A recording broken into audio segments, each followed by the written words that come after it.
सभी विद्यार्थियों को नमस्कार। पंडित दीनदयाल उपाध्याय शेखावाटी विश्वविद्यालय सीकर स्नातकोत्तर उत्तरार्ध हिंदी साहित्य द्वितीय प्रश्न पत्र प्राचीन एवं निर्गुण काव्य में निर्धारित कवि कबीर के पदों के इस पाठ्यक्रम को लेकर की जाने वाली चर्चा में आप सभी का हार्दिक स्वागत है। प्रिय विद्यार्थियों, जैसा आपको पता है, कल भी हमने कबीर के पदों पर चर्चा की थी और यह भी आप जानते हैं कि हिंदी साहित्य इतिहास के मध्यकाल में संत कवि कबीर का अपना महत्व है। इन्होंने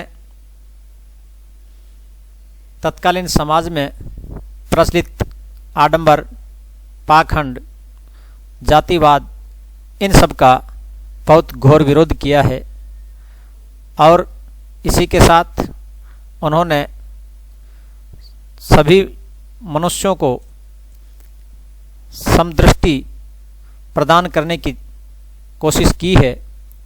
कबीर का महत्व समाज सुधारक की दृष्टि से भी बहुत अधिक है। उन्होंने अपने पदों में तत्कालीन समाज में प्रचलित आडंबरों, अंधविश्वासों को लेकर मानव को सचेत करने का काम किया है।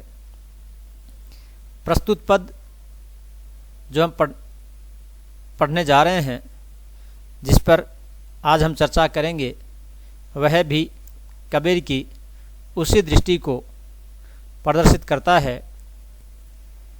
कबीर जातिवाद में भरोसा नहीं करते हैं। उनका मानना है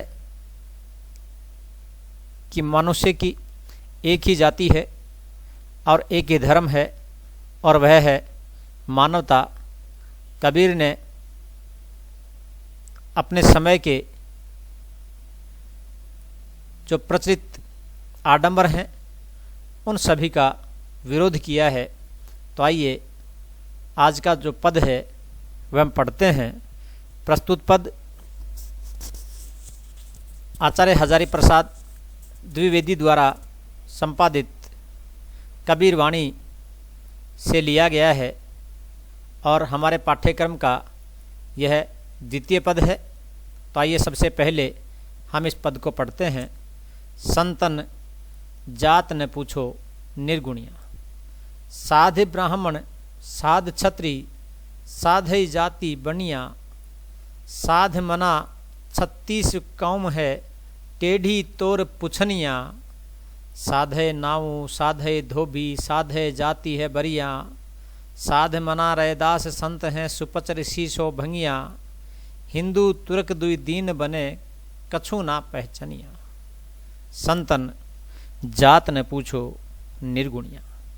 यहाँ पर कबीर कहते हैं कि संतों की जाति नहीं पूछनी चाहिए, संतों की कोई जाति नहीं होती है।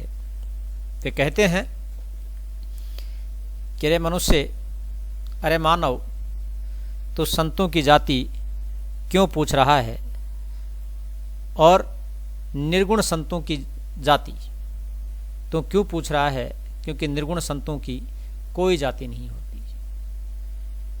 वैसे कबीर जाति प्रथा के घोर विरोधी हैं। उन्होंने लिखा भी है कि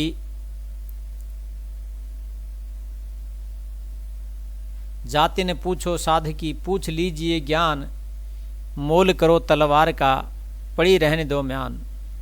यह भी कबीर लिखते हैं। तो यहाँ पे कबीर कहते हैं कि निर्गुण उपासक तो जन्म लेते ही संत होते हैं, उनकी कोई जाति नहीं होती। और साध ब्राह्मण साध छत्री, क्षत्रिय भी हैं, साध साधक, साधना करने वाले या जिन्होंने साधना की है, वे क्षत्रिय भी हैं ब्राह्मण भी हैं, साधे जाति बरिया और बनिया हैं, वे भी निर्गुण संत हैं।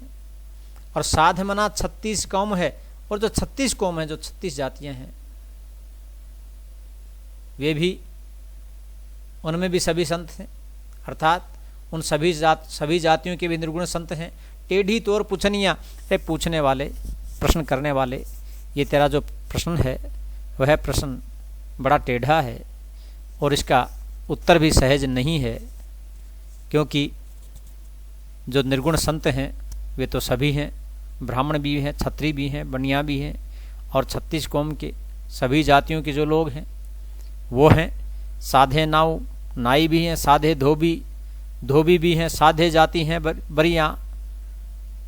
और ये जो सभी जो पूछने, ये जो सभी जातियों के जो लोग हैं वो भी हैं, नाई भी हैं, धोबी भी हैं, इसमें सभी जातियों के लोग हैं। और जो सवचकार हैं, बरिया सवचकार हैं, वे भी हैं।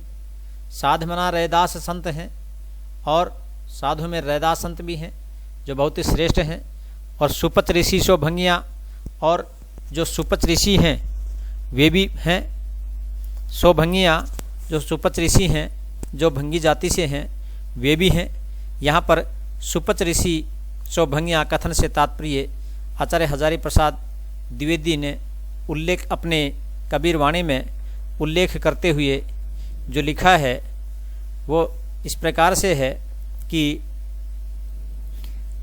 कबीर पंथी ऐसा मानते हैं, उन्होंने अपने ग्रंथों में ऐसा लिखा है कि कलयुग के आरंभ में जब कबीर साहब इस पृथ्वी पर प्रकट हुए तो काशी के सुदर्शन नामक महात्मा ने उनसे दीक्षा ली थी। वे जाति के भंगी थे। महाभारत में भी एक प्रसंग आता है जिसमें युधिष्ठिर ने महाभारत की लड़ाई की जीत में लेने के बाद भ्रातृ हत्या के पाप से उद्धार पाने के लिए एक बड़ा यज्ञ किया था। उस यज्ञ में उन्होंने बहुत ब्राह्मणों को भोज करवाया, और उसी क्रम में उन्होंने इन सुपच ऋषि, सुदर्शन ऋषि को भी भोज करवाया। तब कहीं जाकर के वे उस पाप से मुक्त हुए, ऐसा कहा जाता है। तो कबीर यानी संत कबीर भी कहते हैं कि यहाँ पर जो सुपच ऋषि हैं, जो सुदर्शन ऋषि हैं, जो भंगी थे जाति से, वे बहुत ही श्रेष्ठ संत रहे हैं। इसी प्रकार से जो रैदास संत हैं वे भी बहुत श्रेष्ठ रहे हैं। तो संतों की कोई जाति नहीं है, वे तो सभी जातियों के हैं, सभी जातियाँ उनकी अपनी हैं। देखिए कबीर का जो भावार्थ है वो यह है कि साधुओं की कोई जाति नहीं है, साधु सभी जातियों के हैं, क्योंकि वे तो मानवता का प्रसार करने के लिए हैं, इसलिए उनके लिए सभी जातियाँ समान हैं। और फिर लिखते हैं हिंदू तुर्क दुई दीन बने हैं, हिंदू और तुर्क। यहाँ पर कबीर सभी मनुष्यों की एकता पर बल देते हैं। और विशेष की अगर दृष्टि से देखें तो महाभारत का जो प्रसंग है जिसमें सुदर्शन का आख्यान आया है, जो युद्ध में विजय होने पर युधिष्ठिर ने भ्रातृ हत्या के पाप से उद्धार पाने के लिए यज्ञ किया था, उसमें श्री कृष्ण के निर्देश पर काशी से सुदर्शन को बुलाकर उन्होंने जो भोज दिया था, और उसके पश्चात कहा जाता है कि वे उस पाप क्रम से मुक्त हुए। तो यहाँ विशेष के रूप में उसको भी देखा जा सकता है। यहाँ पर कबीर का साधु से तात्पर्य शुद्धाचरण करने वाले व्यक्ति से है, यानी जो शुद्ध आचरण करता है वह साधु है, भले वो कोई भी हो, भले वो किसी भी जाति का हो, भले वो किसी भी धर्म का हो। तो यहाँ पर निर्गुण साधना करने वाला जो है वह साधु कहलाता है, और उसका जो स्वभाव है वह शांत स्वभाव बन जाता है। कबीर पंथ की विचारधारा और महत्व की यहाँ पर व्यंजना हुई है कि जो कबीर पंथ है उसका क्या महत्व है, यह व्यंजना इस पद में की गई है, इसलिए यह पद बहुत महत्वपूर्ण है। तो प्रिय विद्यार्थियों, यह पद परीक्षा की दृष्टि से भी बहुत महत्वपूर्ण है। मैं उम्मीद करता हूँ आपको यह पूरा पद समझ में आया होगा, और जब परीक्षा में यह पद आएगा तो आप इसकी व्याख्या बहुत अच्छे से कर पाएंगे। आपने मुझे सुना, इसके लिए बहुत बहुत धन्यवाद। Thank you.